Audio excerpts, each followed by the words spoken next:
جب ہم علامہ محمد اقبال کا نام لیتے ہیں تو ذہن میں صرف ایک شاعر نہیں آتا، بلکہ ایک ایسے عظیم مفکر کا تصور ابھرتا ہے جن کے الفاظ نے کئی نسلوں کی سوچ کا دھارا بدل دیا۔ ان کی شاعری آپ جانتے ہیں ایک جگہ رکی نہیں رہی، بلکہ وقت کے ساتھ ساتھ اس نے ایک گہرا ارتقائی سفر طے کیا۔ تو آئیے آج ہم اسی حیرت انگیز سفر کو کھوجتے ہیں۔ تو آخر ایسا ہوتا کیسے ہے؟ ایک شاعر جو اپنے وطن کے گیت گا رہا ہو، وہ اچانک ایک عالمی فلسفی کیسے بن جاتا ہے؟ یہی وہ سوال ہے جو اقبال کی زندگی کی کہانی کا بالکل مرکز ہے، اور اسی کے جواب میں ان کے فکری ارتقاء کا سارا راز چھپا ہے۔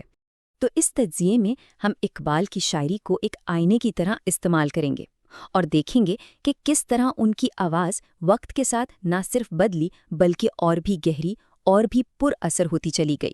تو کہانی شروع ہوتی ہے 1905 سے بھی پہلے۔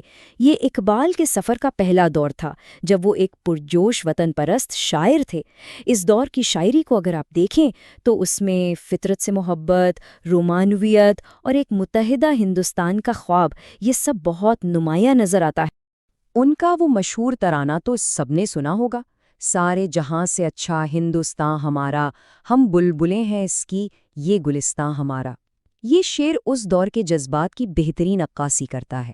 اس میں سرزمین سے گہری بے پناہ محبت اور اتحاد کا پیغام بالکل واضح ہے، اور یہی وہ بنیاد تھی جہاں سے ان کا سفر شروع ہوا۔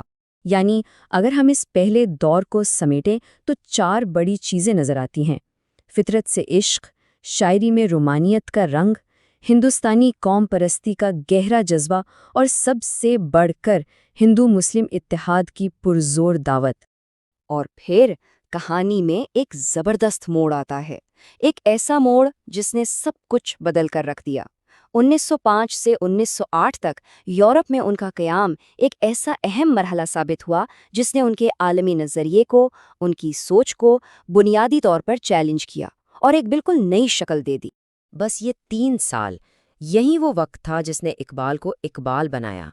1905 میں وہ اعلیٰ تعلیم کے لیے یورپ پہنچے، 1907 میں میونک یونیورسٹی سے فلسفے میں پی ایچ ڈی کی ڈگری حاصل کی، اور جب 1908 میں ہندوستان واپس آئے تو وہ ایک نئے انسان تھے، ایک نئے مفکر تھے۔ اور یہ جو تبدیلی تھی نا، یہ کوئی چھوٹی موٹی تبدیلی نہیں تھی، یہ 180 ڈگری کا ٹرن تھا۔ جہاں پہلے ان کی شاعری کا مرکز ہندوستانی قوم پرستی تھی، اب ان کا محور پوری دنیا کی مسلم برادری یعنی امت بن گئی۔ ان کی سوچ نے ایک جغرافیائی سرحد کو پار کیا اور ایک عالمی، روحانی اور فلسفیانہ شناخت اپنا لی۔ تو یورپ سے واپسی کے بعد اب ہم اقبال کے دوسرے دور میں داخل ہو رہے ہیں، جو 1908 کے بعد کا ہے۔ اس دور میں اقبال اب صرف وطن کے نہیں بلکہ ملت کے شاعر بن گئے۔ ان کی شاعری کا ایک نیا بڑا مقصد تھا، پوری مسلم دنیا کے اجتماعی شعور کو جھنجھوڑنا اور بیدار کرنا۔ اور ان کا یہ نیا ویژن، یہ نیا نظریہ ان کے اس شعر میں صاف گونجتا ہے۔ ایک ہوں مسلم حرم کی پاسبانی کے لیے، نیل کے ساحل سے لے کر تابہا کے کاشگر۔ اب شاعری ایک محدود وطن سے نکل کر ایک عالمی برادری کی پاسبانی کی بات کر رہی ہے۔ اچھا، یہاں ایک لمحے کے لیے رکنا بہت ضروری ہے، کیونکہ آگے بڑھنے سے پہلے اقبال کے فلسفے کی روح یعنی خودی کو سمجھنا ہوگا۔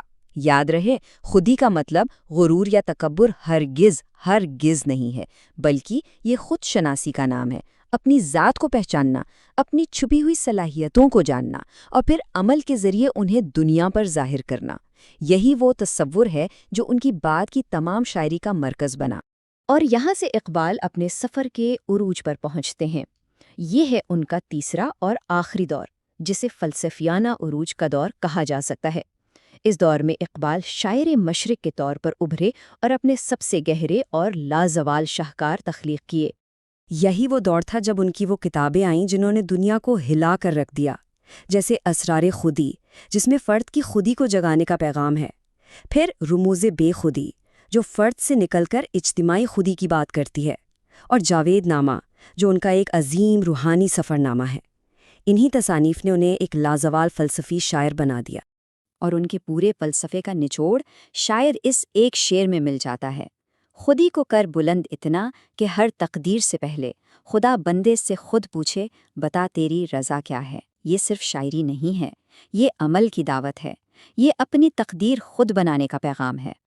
تو آئیے اب اقبال کے اس پورے فکری سفر کو، اس شاندار ارتقاء کو 3 بڑے مراحل میں سمیٹ کر دیکھتے ہیں۔ تو اگر ہم پورے سفر کو دیکھیں تو اقبال کے پیغام کی 3 منزلیں تھیں۔